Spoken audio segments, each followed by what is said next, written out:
Hi, this is Stephen Carson coming at you from St. Louis, Missouri, in these United States. I'm solo today, and not going to go on at length with these chapters. I was a little unsure whether to cover it, and then I thought, you know what? Let's think of the future. I'll explain that.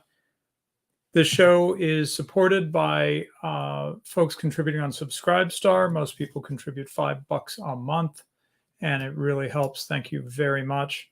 And you can find that in the video description on YouTube. If you're looking on Twitter, just go to my Twitter bio and you'll see a link to my channel, my YouTube channel. Okay, so this is a series on mutual aid, going through a book by David Beito called From Mutual Aid to the Welfare State. So eventually he's going to get to how this comes to an end. But what we've been covering so far, which I think is of interest, but what we've been covering so far is how, wait a sec, just realized I need to make sure I'm broadcasting. Yes, okay. What we have covered so far is how the mutual aid societies worked. How did they function? What did they offer to their members? How did they structure themselves so that what seems like such a fantastical concept these days, people just helping each other, as opposed to, Bill Gates or the government or whatever, just people helping each other, each other, fellows in some way. This book explains how it worked, which I think is really interesting because I would like to see it come back personally. And we are taking some practical steps towards that. I'd like to see more from others. But this week, it's a little different than what we've been covering, which we're really talking about the mechanics of the members of these societies, these lodges and clubs and so forth, fraternal societies, how they worked with each other, the rules, the vetting, blackballing, all this stuff that we've been learning about. I wrote an article, by the way, on this, How Mutual Aid Worked is the title. It is coming out for paid subscribers of the Old Glory Club on Friday morning. And I basically summarizing some of the things that we've been learning together on this channel for that audience. So now we're going to turn to a slightly different but related topic. Maybe not something a lot of people have on their mind. I do think about it myself because I have 8 children. And that is, what happens if one of the members dies and they leave behind children? Did the mutual aid societies find some way to deal with this? And in fact, they did.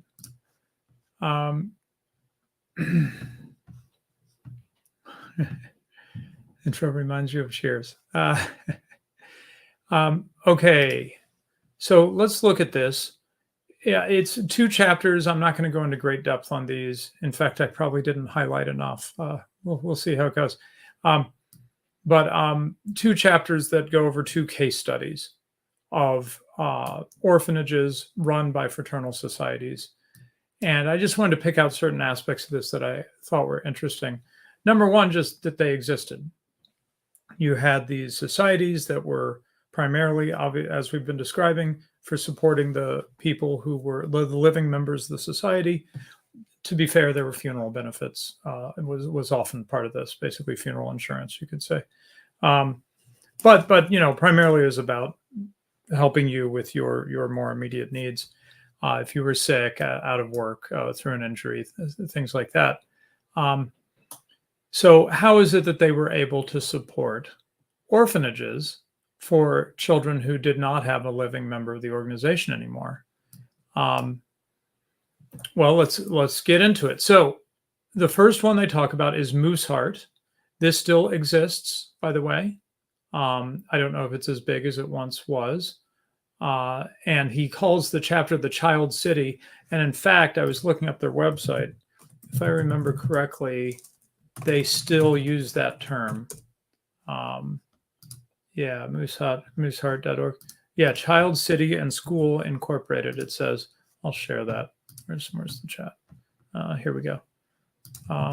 Here we go. There's the still existing institution now. And it is, I'm trying to remember where it is. Illinois. Yeah. It's in Illinois. Okay, so Mooseheart, National Orphanage of the Fraternal Society, the Loyal Order of Moose. And they had established this to clothe, feed, and educate the children of deceased members. And this was quite a large operation once they built it up. The second case study is on a smaller scale. This is quite big. Oh yeah, one thing about the general lay of the land here: fraternal societies between 1890 and 1922 founded 71 orphanages, almost all without government subsidy. So completely private action here. Let's see. And then what was this that captured my attention?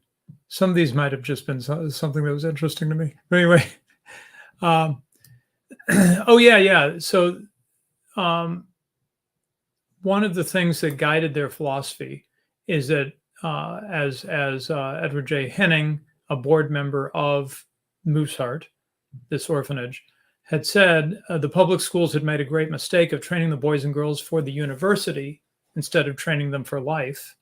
The early promotional literature promised to give a thorough practical training in any one of the many trades to graduate pupils as skilled craftsmen who can earn a competence. Agriculture will be taught in all its branches. So that's interesting because I've heard a lot of people saying that there's too many people in college. Totally agree there. It's become just a sort of a fetish that the more people we send to college, just the better, for some reason. And many of us don't accept that view, and also don't accept the view that there's something wrong with being in the trades. Why would that be? These are things that really need to be done. If you own a home, you understand how desperately you need tradesmen to be available and to do good work and to be able to trust their work. So these are absolutely valuable careers and skills to have. And the idea here was they were going to try to be a little more hands-on, right? The government schools tend to be read and write and arithmetic. This orphanage would have a different style of education, a little more practical. Okay, so, oh yeah, so this gives an idea of how big a deal it was. I'm sorry, did it mention when it started? I probably missed that. Yeah, opening ceremony in 1913. They purchased 1,014 acres just outside Aurora, Illinois. Excuse me, my work computer is beeping and it should not be. Okay. Yeah, so what did I say? Yeah, 1,000 acres just outside Aurora, Illinois. And listen to how extensive this was. So they called it Child City because, let's see, by 1919, it had 720 children. The number of children past the 1,000 mark in 1921 did not begin to decline until the 1940s. So they had quite a lot of children there that resided there, right?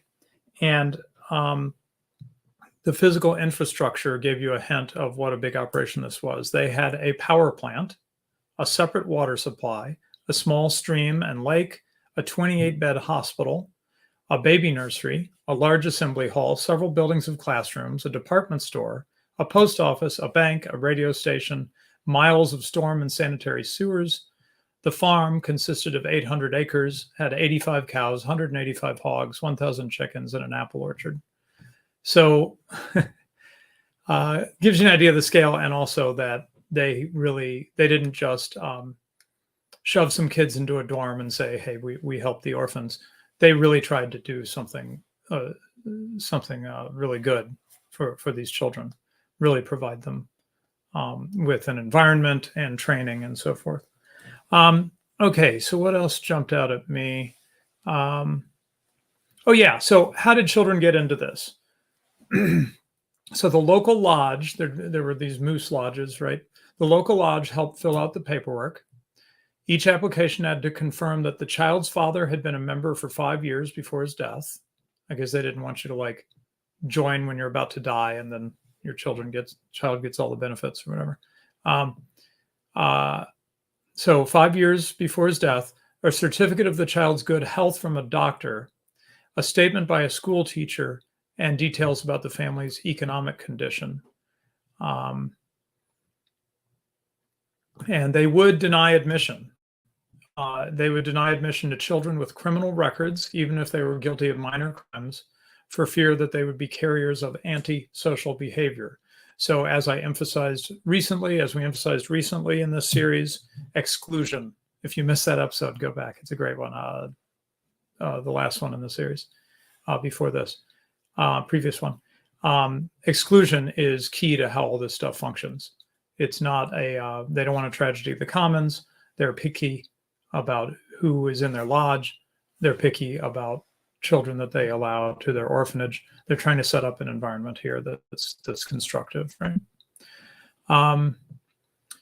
But again, as we've emphasized, that because they were picky, because they were exclusive, it allowed them to be generous and to sort of bend the official rules sometimes when they thought is merited. So the board could be, would not allow some people in, but also could be quite flexible. It repeatedly set aside the rule that the father had been a member in good standing for 5 years prior to his death. And it was explained that these exceptions came as the result of the utter destitution of the cases. So I guess they were like, wow, this is just terrible. We just got to help. Okay. Let's see. What else did I want to talk about? Mooseheart Extension Service. I feel like, excuse me, just a sec. There was something that I thought you guys would enjoy, and I'm not finding it.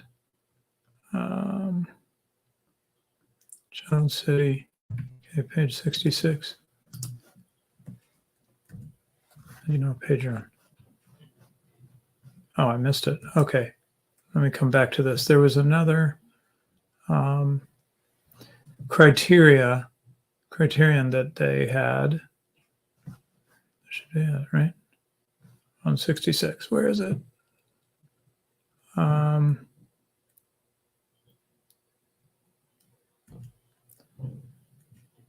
Oh, shoot. Sorry, this is what happens if I don't highlight something. Then I can't just go right to it.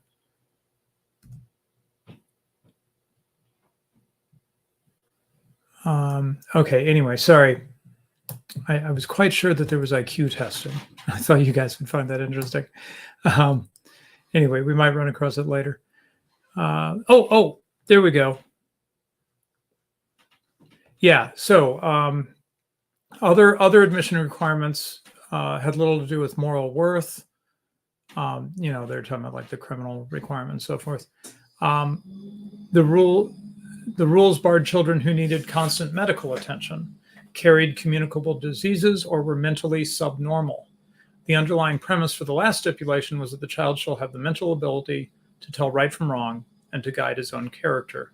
And the board relied on IQ tests, shocking, to make this judgment, and admitted children too young for testing on a probationary basis. So they bring the child in, and this is rough, man. They bring the child in and then IQ test them when they got old enough, and then kick them out, I guess, potentially.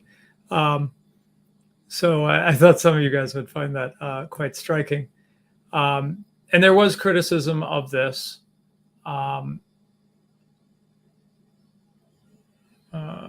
They were a bit uncomfortable with it even back then. And so they did flex a little bit.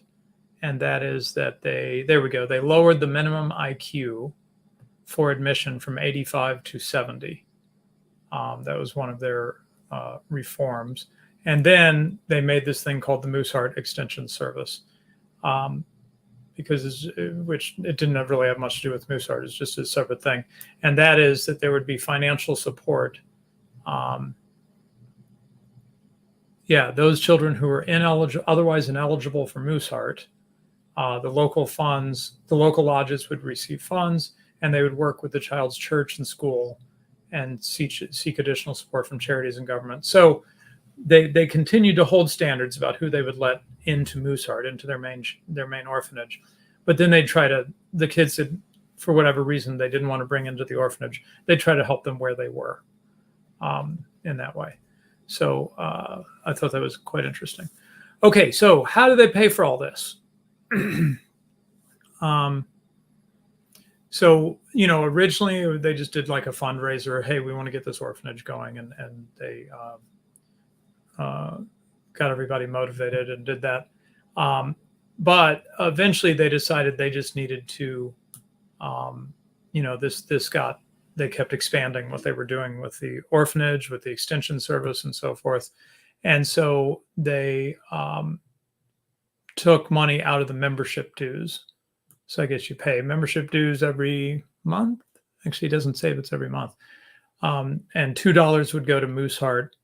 And then $1 was divided between Moose Haven, which was their home for the elderly in Florida, which we're not going to get into, and the extension service.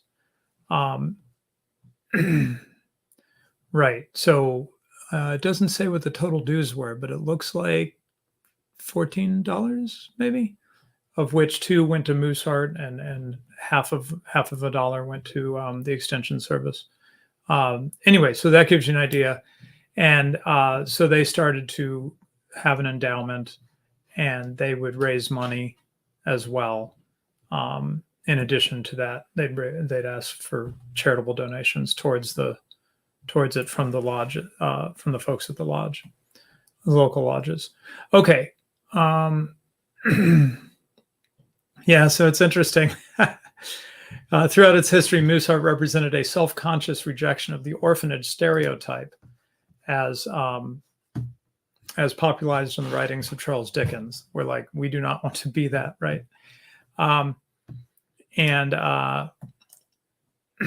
So they didn't have, they banished or radically modified such obvious badges of institutional life as uniforms, factory-like dormitories, corporal punishment, military regimentation, and they tried to make it more of a warm and fuzzy and homey kind of thing.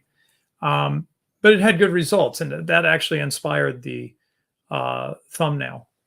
That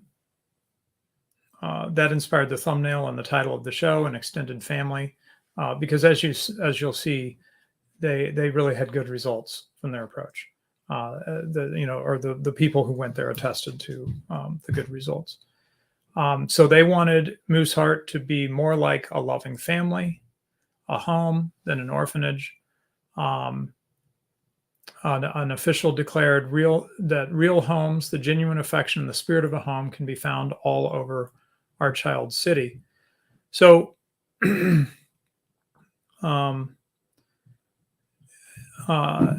this is interesting. They compare to,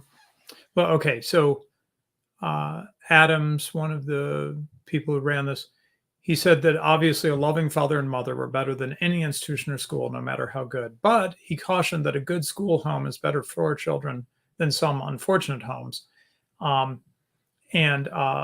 Some of the people who came out of it said that they really preferred it over foster homes, that this was a better situation than a foster home.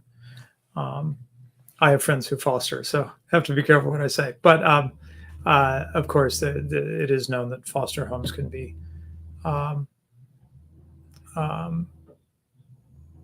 there's been troubles with abuse in foster homes and so forth. Okay, so what did they do to make this be nice? Instead of large barracks, they had sort of a cottage arrangement. Each cottage had a kitchen, a dining room, a living room.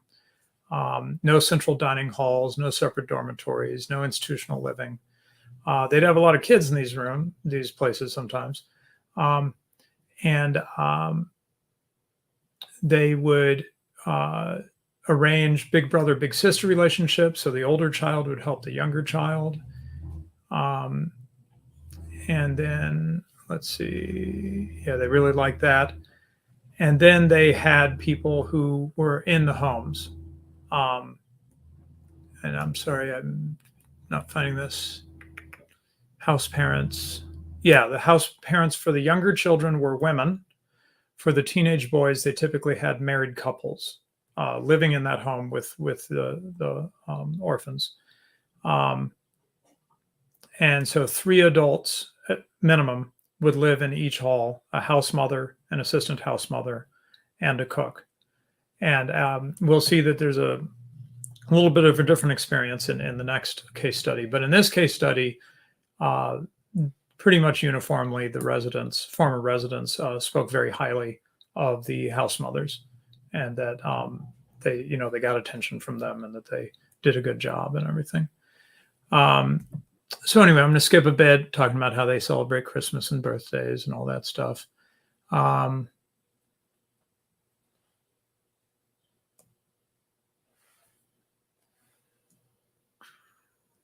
Yeah, and then what particularly inspired the title of An Extended Family are the many comments throughout both these case studies from former residents talking about their relationship with the other children, their fellow residents there.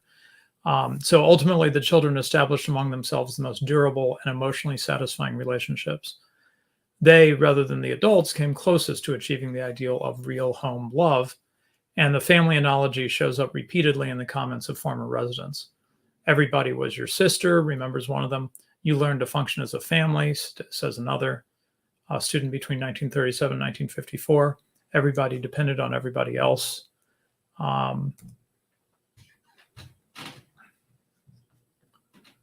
They started to develop their own Mooseheart slang. So Aggie meant to gossip. Walking tree meant a night watchman. Smutch was to slip out without being noticed. They even started to have an accent that the children had. Not the adults, but the children. Okay, right. Oh, okay. He does talk about the Mooseheart mothers and in a section here, but the women who were the house mothers and what their situation was. Yeah, they did not like treating the children as numbers, right? They wanted to conserve their precious individuality. Academic agent most affected. He contrasted Mooseheart to the cruel old-fashioned institution where children were sheep. Instead, Mooseheart promoted social responsibility, individual initiative, and individual responsibility.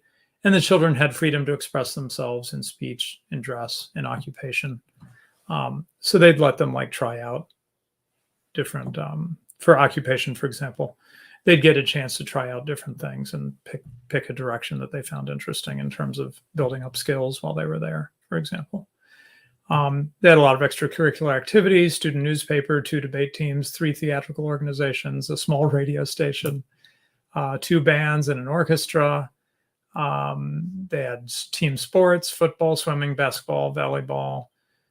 During the 20s and 30s, the track team won several state championships, so they were competing against other schools or whatever. Between 1919 and 1926, the football team scored 51 victories and suffered 4 losses.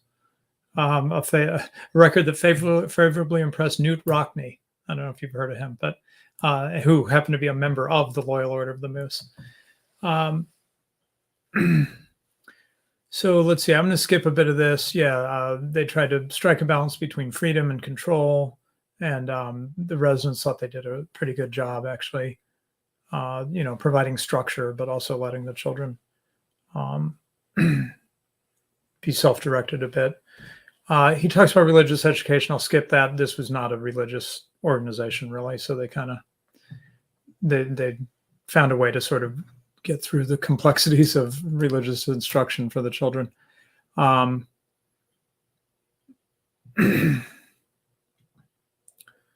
Let's see. Yeah, okay. So that's mostly what I wanted to say about that case. As I said, I'm going to move real quick here, and we'll move even more quickly on the second case study.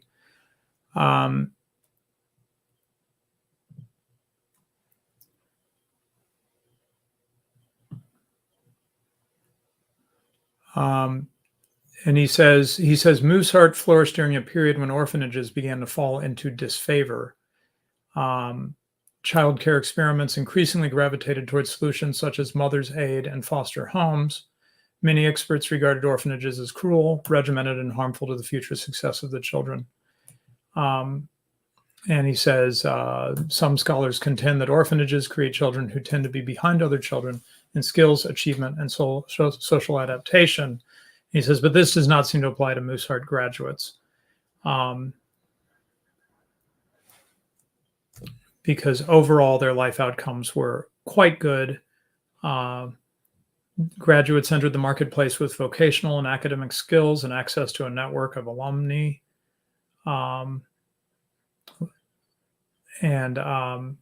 It gives some comparisons of how much their earning was compared to the average, and they tended to out-earn others.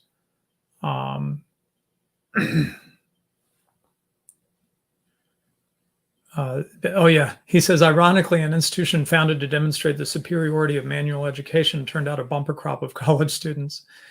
They just produced well-educated, well-formed children, so they were able to have success in whatever they chose to do, and many of them went to institutions of higher learning. And then, what's the weekly wages? So average was $25 an hour. Mooseheart for males. Mooseheart males averaged $36. Average weekly wages of graduates.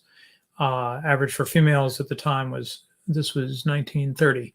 Average for females was $15. Mooseheart females $25. So 62 to 70% higher than the national average. So really good outcomes. Really heartwarming. Some of the things that former residents say about their experience there. Thousands of children went through it.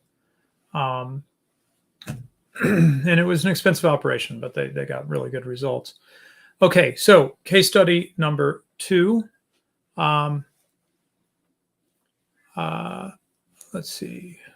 From the Cradle to the Grave. This is about the SBA. I'm forgetting what SBA stands for. I'm sorry. SBA Children's Home. Unfortunately, this is not around anymore, so it's harder to find information. It's not Small Business Administration. I am forgetting which society this is, the SBA one. But anyway, SBA Children's Home had some more negatives compared to Mooseheart. They weren't as extensive of an operation. They were a smaller operation. And they had something that a lot of the former residents complained about, which we'll get to. But overall, they had good results as well. So neither Mooseheart nor this SBA home received government subsidies. I meant to mention where this is, or where it was, I should say. Both appealed to the lodge model of the extended family. And, the SBA named the Knights and Ladies of Security prior to a merger with a smaller organization in 1920. So let's see. It was Kansas. That's right. They opened in Kansas in a little bit later than the other. They started in 1916. Does it say when they opened? Yeah, I'm sorry. It's somewhere in there in the 19-teens. 1920. Yeah, it opened in 1919. Sorry. Okay, so again, the voluntary approach, meaning just like fund drives, did collect a bunch of money to get them started on this project, but then they had funds earmarked from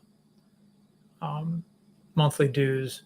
The board calculated the amount of the transfer to this was about the equivalent of 5, later 10 cents of the monthly dues. So it wasn't very much out of the dues, even by the standards back then. Okay, so it's really interesting. It says they had an aversion to charity, which shoots blindly into space, often reaching an unworthy mark and always bruising the target. Okay, what do they mean? I mean, this whole thing sounds, we would call this a charitable institution from our point of view, right? What they mean is that there was again, like Mooseheart, there was an application process to get into this. They screened the children. Children whose families weren't really in financial need, for example. One of the themes that comes up through all this is that they had to deal with parents who just didn't want to take care of their kids. They just wanted to offload their kids. But it wasn't because they were needy. It's just because they weren't good parents, I guess, or whatever. And so they had to protect against that. That was not the point of this, right? The point was children who really had no other options, and they were trying to provide options for those children. So why did children stay at the SBA? It was invariably family tragedy, death, desertion of the parent literally abandoning children, or institutionalization, which I guess means parents going to jail, maybe? That seems like what that means, maybe. They originally, and this happened with the other orphanage as well, they originally meant to just help children who had lost both parents, but that didn't stick. And so half orphans, where say the father died and the mother found herself unable to care for the children for financial reasons or whatever, half orphans were in the majority. And it says most of the time the remaining parents, so if there was a parent alive, I'm sorry, it says most of the time the remaining parent, who is almost as likely to be the father as the mother, lived at home as the official guardian. Brothers and sisters, they try to keep together to be there. Yeah, I'm sorry, I'm getting mixed up because in Mooseheart, mothers would often work at Mooseheart. And so they'd get time with their children. You know, they'd have duties and everything, but they'd get time with their children. And that worked out pretty well, actually. Okay, so shows the family status. Yeah, so again, the extended fraternal family. Yeah, so why did I make that the title? Why is that something I'm trying to drive home here? Of course, we'd all like to be back to a time where families function better, where there's less divorce, there's more helping each other out within the family. There are families who are still like this. I mean, I know some, but we know that a lot of this is broken down, and we certainly would like to return to families being more functional, and we should do all we can to work towards that. Having said that, in the meantime, and even when the family is fairly functional, it's okay to have a larger community of like-minded people who you can draw on, right? So that was sort of the model of these mutual aid societies, is that this was meant to be modeled on like an extended family in a way. And that's very much how they came at it with both these orphanages. They meant it to be like an extended family. And so they had the shirt-tail brothers and sisters. Oh yeah, that was what one person called it. Yeah, oh, nice comment. How do I share that comment? I like that. Yeah, well, funny that you bring this up, because Requited says there was an orphanage in Ukraine that was very successful in caring for kids, and other places could not figure out why. It was simply because the lady running it actually cared for the kids. Well, that's what we're going to be running into here in a moment in this orphanage, an issue on that front. So, they tried to create normal family life in certain ways, observe milestones of childhood, Christmas, birthdays, as the other one did, as Mooseheart did. And again, happiest memories of the alumni center on pure friendships. The children, rather than the fraternal publicists, proved most sincere about the model of the surrogate family. Sabo, one of the former residents, still looks upon the other graduates as shirt-tail brothers and sisters. Other former residents remember that the kids were all family and kind of like brothers. In the yearbook for 1936, one girl wrote to an older boy, "I only wish you were my brother," along with some of the others.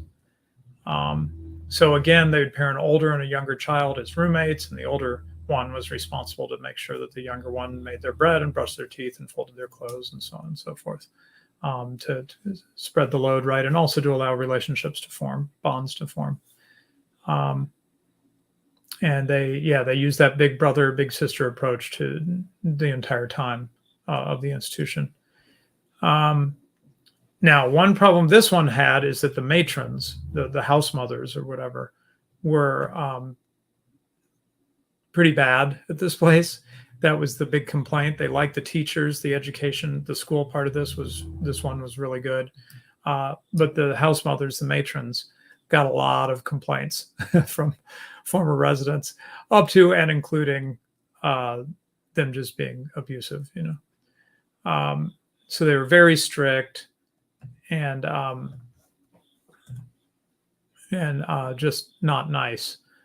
So it's interesting that this orphanage still had quite good results, even though they had matrons that were not loving the kids, as that place in Ukraine, unlike that lady in Ukraine, right? So they had a very good school at the SBA home, and the guy in charge of the education, who I think set the tone for it,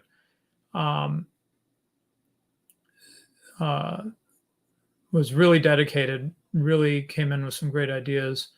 And he said he stressed the duty of the teachers and counselors to foster desirable character traits such as self-control, self-reliance, reliability, honesty or integrity, fair play, cooperativeness, clean-mindedness, kindliness or goodwill, and loyalty to the best traditions of personal and national morality. This fellow is named, should mention his name, Harley Garrett, the second principal, and his fellow teacher and wife, Orissa Garrett. So the Garretts. And they really were highly spoken of by the former residents. They really trusted him. They talked to him. And the students opened up to him about there not being enough to do. This wasn't like Child City, this one. It didn't have as much to do. And so they figured out some ways to address that with the feedback of Garrett. And they eased some of the more onerous restrictions because of Garrett. Let's see what else I want to share here.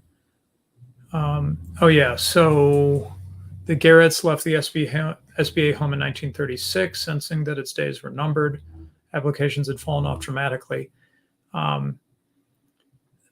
And the population dwindled until it reached 21 in 1940. Yeah, I didn't mention this was a smaller home. It had more than 21 at its height, but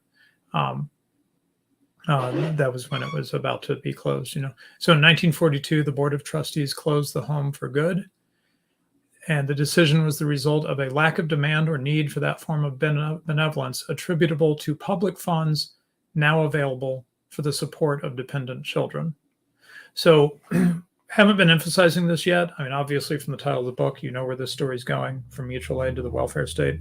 But all these things we're learning about that are not that long ago, right? I mean, this is less than 100 years, some of this. A lot of these things died or at least shrunk in significance in our society because of the welfare state coming along. Again, they had an old folks home, the SBA old folks home, and 1946, the board closed that. He explained that Social Security and other public assistance programs had resulted in a situation where the real need for our homes for aged members had practically ceased to exist. So, this would be all dandy, right, if the replacements were good. But as we know, I think we all know by now, the welfare state has had tremendously negative effects on the people who are dependent on it, on families, on neighborhoods. And so there's a displacement effect, right? Where the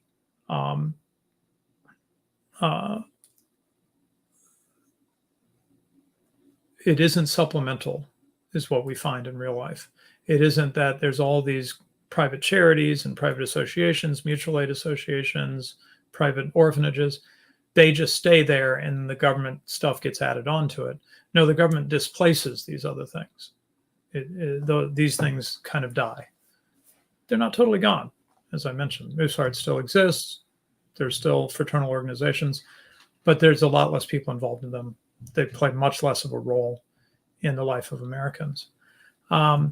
Okay, there's a lengthy section I'm not going to go through here where he actually did some research for the book, in this case, some original research where he wrote to alumni, and he got some responses. And not going to go through that in detail. Oh, it says, yeah, this is the thing I mentioned earlier. More than 80% would rather have stayed in the orphanage than a foster home. And then if given the choice, a lower but still substantial majority would have selected the orphanage over their families. So it was a pretty good, despite those mean matrons, it was a pretty good experience overall, right? Two benefits of life at the SBA home were that my brothers and sisters were together and Dad was able to visit when he could, and that the other boys and girls became like brothers and sisters. So again, that extended family effect. Let's see. One of the benefits that a former resident suggested for orphanages as against foster homes is orphanages offered a more stable environment than foster homes. Too often children are moved from home to home at the whim of some social worker. Now, maybe they're better with that these days, I don't know, and try to keep more stability.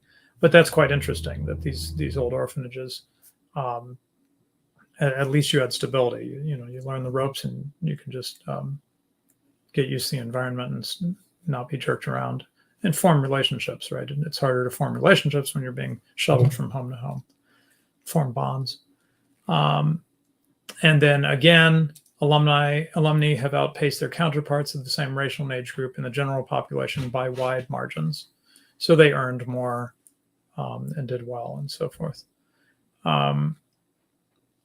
Here's a strange one. Let's see, both groups. Yeah, he's not talking about Mooseheart here, but groups from this home and another survey, they fared poorly in marital relationships. Their higher divorce rates offer the most compelling support for the prevailing theory that a long institutional stay lays the groundwork for insecure and unloving adult relationships. So they had generally good outcomes, but they did have a higher divorce rate. And of course, this is way back when people didn't get divorced all the time like they do now. Okay, I think that's mostly what I wanted to cover. Sort of a strange episode today, a little bit different than what we've been doing. But the reason I wanted to cover it is that, well, for one thing, I worked for someone, or not worked for, but he was my manager, who had grown up in an orphanage. And to him, it was quite important to continue to support that orphanage. He kept connections to it, and I think participated in some. I think he was on the board of it. He ended up on the board of it, as I recall. So orphanages are still around. They still serve valuable function, but they have been replaced to a great degree by the progressive emphasis on government programs that are run by the experts and all this sort of thing, especially a private orphanage. And so I thought it was interesting to see that. And the reason I said this is sort of meant for the future, like remember what I've told you, park it in the back of your head. I think that we're, I think that, we're just at the beginning stages of realizing we probably need to reform mutual aid societies. And so, forming orphanages for children of our fellow members who tragically die and leave children behind. We're not there yet, but I figured while we're covering the book, I just wanted to put it out there, park it in some of our heads that, maybe that's something to come back around to someday. That would you want your children, if you died, if you have children like me, I do, would you want your children to end up in the foster care system? Or would you like them to be in, the based orphanage or whatever, that was formed by like-minded people with an eye towards really taking care of these children and giving them an extended family kind of experience. For me, it's, the answer is obvious. So we're a ways from being in a position to form something like this, but I think we're getting to the point where even though the government institutions are there, welfare and so forth, I think a lot of people recognize that they don't have good outcomes. And so like homeschooling, right? Homeschooling has not caused the government schools to disappear. They're all there still. And we're paying for them, those of us who homeschool, through our property taxes, even though we don't use them. And yet, even though we're getting sort of double billed, right, paying for the education of our children and paying for the education of other people's children simultaneously, we choose to do it anyway because the outcomes are so much better, we believe, with homeschooling. Well, in a similar way, I think we're going to find that we're going to want to bring some of this stuff back that the welfare state has destroyed. And even though we're still paying into the welfare state because we have no choice, we're going to want to go ahead and try to put some of this stuff back together. So that's why I wanted to cover this. I was not sure if I should cover it, but then I thought, let's think of the future here and be a little ambitious, have some vision. So, okay, so that's all I've got. I don't see any super chats and haven't had a chance to read through the live chat. I will, though. But thank you. A short show today. We'll be back, I believe, with Black Horse next week. Ryan was busy with school, and I told him school comes first. So absolutely, if you have school stuff to do, you can't be jumping on YouTube streams. So hopefully we'll get Ryan back soon as we continue through this. And by the way, I should mention, Ryan Turnipseed has had 5, I think he's up to 5 articles so far published on Mises.org with more in the queue.